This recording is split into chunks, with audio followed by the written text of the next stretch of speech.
حضرت امام حسین رضی اللہ عنہ کی شادی کا واقعہ۔ حضرت عمر رضی اللہ عنہ کے دور خلافت میں جب ایران فتح ہوا تو ایران کے بادشاہ کی بیٹی جنگی قیدی بن کر مال غنیمت میں آئی۔ جب مال غنیمت تقسیم ہونے لگا تو اہل مدینہ سوچنے لگے کہ دیکھتے ہیں بادشاہ کی بیٹی کس خوش نصیب کے حصے میں آتی ہے۔ جب بسم اللہ الرحمن الرحیم حسین رضی اللہ عنہ کی ولادت مبارک 5 شعبان 4 ہجری کو مدینہ میں ہوئی، رسول اللہ نے آپ کے کان میں اذان دی، منہ میں اپنا لاب دہن ڈالا اور آپ کے لیے دعا فرمائی۔ آپ صلی اللہ علیہ وسلم نے 7ویں دن اپنے نواسے کا نام حسین رضی اللہ عنہ رکھا، عقیقہ کیا اور سر کے بال منڈوا کر ان کے برابر چاندی صدقہ کی۔ حضرت عائشہ رضی اللہ عنہ سے روایت ہے کہ رسول اللہ نے فرمایا، جبریل نے خبر دی کہ میرا بیٹا حسین میرے بعد ارض طف میں شہید کیا جائے گا۔ جبرائیل علیہ السلام نے مجھے اس مقام کی مٹی لا کر دی اور بتایا کہ یہ زمین حسین رضی اللہ عنہ کی شہادت گاہ بنے گی۔ ایک روایت کے مطابق ایک بار رسول اللہ نے سیدنا حسین رضی اللہ عنہ کے رونے کی آواز سنی تو ان کی والدہ سے کہا، کیا تمہیں معلوم نہیں کہ حسین کے رونے کی آواز مجھے غمگین کرتی ہے؟ سیدنا حسین رضی اللہ عنہ ایک مرتبہ گھوڑے پر سوار ہو کر جا رہے تھے۔ راستے میں غربا کی ایک جماعت نظر آئی جو زمین پر بیٹھے کھانا کھا رہے تھے۔ انہوں نے کہا، فرزند رسول ہمارے ساتھ کھانا تناول فرمائیے۔ آپ گھوڑے سے اترے اور غربا کے ساتھ بیٹھ کر کھانا کھایا اور اس موقع پر فرمایا، اللہ تبکر کرنے والوں کو پسند نہیں کرتا۔ سیدنا حسین نے ان غربا کو اپنے کھانے کی دعوت دی۔ حضرت حسن کی ولادت کے بعد معاویہ نے خلفائے راشدین کے برعکس خلافت کو وراثت بنا دیا اور اپنے بیٹے یزید کو خلیفہ بنا لیا اور لوگوں کو 49 ہجری میں یزید کی بیعت کے لیے بلایا۔ مسلمانوں نے اس فیصلے کو ناپسند کیا اور سخت اختلاف کا اظہار کیا۔ لوگوں کو یزید کے مشاغل کا علم تھا۔ ابن کثیر لکھتے ہیں کہ اگرچہ یزید میں سخاوت، مروت، فصاحت بیانی اور شعر گوئی جیسی خوبیاں تھیں، مگر وہ شراب نوشی کرتا، ناچ گانے میں دلچسپی لیتا۔ اس نے اپنے محل میں ناچ گانے والیاں اور کتے رکھے ہوئے تھے۔ اس کے بعض اعمال فاسقانہ تھے۔ حضرت امام حسین رضی اللہ عنہ نے یزید کی بیعت سے انکار کیا۔ یزید نے حضرت امام حسین پر بیعت کے لیے دباؤ ڈالا مگر انہوں نے دباؤ قبول کرنے سے انکار کیا۔ آپ نے جو عزم اختیار کیا اس پر ثابت قدم رہے اور مکہ تشریف لے گئے۔ حضرت امام حسین کے نام عراق سے سینکڑوں خطوط آئے جن میں تحریر تھا کہ آپ کے ساتھ 1 لاکھ آدمی ہیں، آپ جلد عراق آ جائیں تاکہ لوگ آپ سے بیعت لیں۔ حضرت امام حسین نے اپنے چچا زاد بھائی مسلم بن عقیل کو حالات کا جائزہ لینے کے لیے عراق بھیجا۔ کوفہ کے لوگ مسلم بن عقیل سے بڑے اخلاق سے پیش آئے اور قسم کھائی کہ اگر حضرت امام حسین کوفہ آ جائیں تو وہ دل و جان سے آپ کی مدد کریں گے۔ ایک روایت کے مطابق 18,000 لوگوں نے مسلم بن عقیل کے ہاتھ پر بیعت کر لی۔ مسلم بن عقیل نے حضرت امام حسین کو خط لکھا کہ حالات سازگار ہیں، وہ کوفہ تشریف لے آئیں۔ خط ملنے کے بعد حضرت امام حسین کوفہ روانہ ہوئے۔ یزید نے کوفہ کے گورنر نعمان بن بشیر کو معزول کر دیا کیونکہ وہ حضرت امام حسین کے بارے میں نرم گوشہ رکھتے تھے۔ عبداللہ ابن زیاد سمیہ کو کوفے کا گورنر مقرر کیا گیا۔ ابن زیاد نے عمر بن سعد کو حضرت امام حسین رضی اللہ عنہ کے پاس بھیجا اور ان کو یزید کی بیعت کا مشورہ دیا۔ حضرت امام حسین رضی اللہ عنہ نے فرمایا کہ مجھے واپس جانے دو، یزید کے پاس لے چلو تاکہ اس سے مکالمہ کروں، اگر دونوں شرطیں منظور نہ ہوں تو ترکوں کی جانب جانے دو تاکہ ان کے خلاف جہاد کر کے شہادت کا رتبہ حاصل کر سکوں۔ حضرت امام حسین کا پیغام ابن زیاد کو پہنچایا گیا مگر اس نے اپنے ساتھیوں کے مشورے کے بعد تینوں شرطیں مسترد کر دی اور بیعت کا مطالبہ کیا۔ ابن زیاد نے عمر بن سعد کو حکم دیا کہ حضرت امام حسین اور ان کے ساتھیوں کو پانی لینے سے روک لیا جائے۔ حضرت امام حسین نے جب دیکھا کہ وہ محاصرے میں آ گئے ہیں اور ابن زیاد کے ارادے درست نہیں ہیں تو آپ نے 9 محرم کو چراغ گل کر دیا اور خطبہ دیا۔ اپنے عزیز و اقارب اور رفقا سے کہا کہ یزید کو صرف ان سے دشمنی ہے، لہٰذا جو لوگ واپس جانا چاہیں وہ چلے جائیں۔ قافلے میں شامل سب لوگوں نے واپس جانے سے انکار کر دیا اور آخری دم تک حضرت امام حسین رضی اللہ عنہ کا ساتھ دینے کا فیصلہ کیا۔ سیدنا حسین رضی اللہ عنہ نے اندھیرا اس لیے کیا تاکہ جو لوگ واپس جانا چاہیں ان کو ندامت نہ ہو۔ حضرت امام حسین رضی اللہ عنہ کے ساتھ بہتر آدمی تھے۔ کربلا کے میدان میں انسانی تاریخ کا المناک سانحہ پیش آیا۔ 10ویں محرم عاشوراء کے روز حضرت امام حسین اپنے گھوڑے پر سوار ہوئے اور قرآن ہاتھ میں لے کر خطبہ ارشاد فرمایا جس میں انہوں نے بتایا کہ وہ رسول اللہ کے نواسے اور امیر المومنین حضرت علی رضی اللہ عنہ کے فرزند ہیں۔ یزیدی فوج پر ان باتوں کا کچھ اثر نہ ہوا اور شمر نے قافلہ حسین رضی اللہ عنہ پر حملہ کر دیا۔ حضرت امام حسین رضی اللہ عنہ کے رفقا باری باری لڑتے ہوئے شہید ہو گئے۔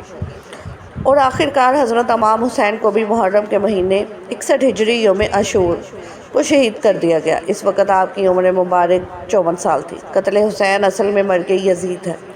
اسلام زندہ ہوتا ہے ہر کربلا کے بعد۔ معاویہ نے یزید کو نصیحت کی کہ حسین اگر بیعت سے انکار کریں تو درگزر سے کام لینا، مگر تحمل برداشت رواداری اس کی فطرت کے خلاف تھی۔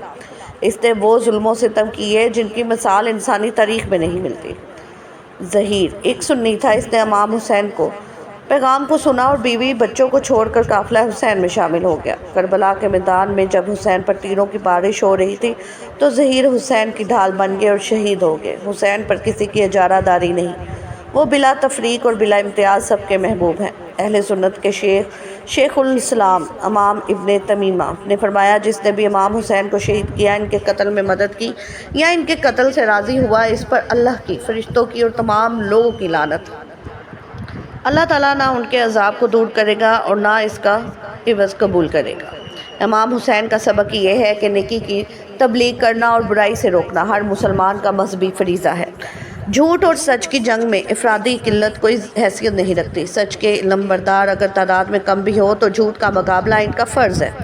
جنگ بدر اور جنگ کربلا میں یہ بھی ایک قدر مشترک ہے کہ تعداد کی کمی حق کے راستے میں حائل نہ ہوئی۔ حضرت امام حسین رضی اللہ عنہ کا یزید کے خلاف جہاد مذہبی تعصب یا فرقہ واریت کی بنا پر نہ تھا، بلکہ اسلام کے تحفظ کے لیے تھا۔ مسلمان کردار کے بحران سے گزر رہے تھے۔ اللہ کے پیارے نبی صلی اللہ علیہ وسلم، خلفائے راشدین اور امام حسین نے عملی کردار کے جو روشن نمونے پیش کیے، ہم ان پر عمل کرنے کے لیے تیار نہیں ہیں، مگر اپنے پسندیدہ خلفاء، صحابہ اور اماموں کے نام پر ایک دوسرے کو قتل کرنے کے لیے تیار ہو جاتے ہیں۔ اللہ تعالیٰ ہم سب کی ہدایت فرمائے اور صراط مستقیم پر چلنے کی توفیق عطا فرمائے۔ جب کبھی ضمیر کے سودے کی بات ہو، ڈٹ جاؤ تم حسین کے انکار کی طرح۔ شہر بانو ایران کے بادشاہ یزدگرد کی بیٹی تھی۔ آپ کا نام بی بی شہر بانو مشہور ہے۔ آپ کی ولادت ایران کے شاہی دربار میں ہوئی۔ آپ عفت، حیا اور پاکیزگی سے مالا مال تھی۔ یہ عظیم خاتون اپنی پاکیزہ فطرت پر پورے استحکام کے ساتھ باقی رہیں اور دربار کے برے اخلاقی اقدار اور بیہودہ نظریات اور روایات کا آپ کی پیدار ضمیر پر کسی قسم کا اثر نہیں پڑا۔ خلیفہ دوم میں حضرت عمر رضی اللہ عنہ کے دور میں عربوں کے ساتھ کس جنگ میں یہ قید ہو گئی تھی۔ مال غنیمت اور قیدیوں کے ساتھ انہیں ایران سے مدینہ لایا گیا۔ حضرت علی علیہ السلام نے فرمایا، شہزادیوں کو اگرچہ کافر ہی کیوں نہ ہو بیچنا نہیں چاہیے، انہیں ان کی حالت پر چھوڑ دو تاکہ مسلمانوں میں سے کسی کو اپنی ہمسری کے لیے پسند کر لیں۔ حضرت عمر نے بھی اپنے بیٹے پر امام حسین کو ترجیح دی اور ان کو اپنا شہزادہ قرار دیا۔ حضرت عمر رضی اللہ عنہ نے حضرت علی رضی اللہ عنہ کے اس مشورے سے ان کے احترام کو قائم رکھا اور بی بی شہر بانو نے حضرت علی کے چھوٹے بیٹے حضرت امام حسین علیہ السلام، جن کی عمر اس وقت 30 سال تھی، انہوں نے ابھی تک شادی نہیں کی تھی، کو پسند کیا تو انہوں نے ان سے نکاح کر لیا۔ حضرت علی نے اپنے بیٹے سے فرمایا کہ ان کا احترام و خیال رکھنا۔ اہل مدینہ کنیزوں سے شادی نکاح نہیں کرتے تھے۔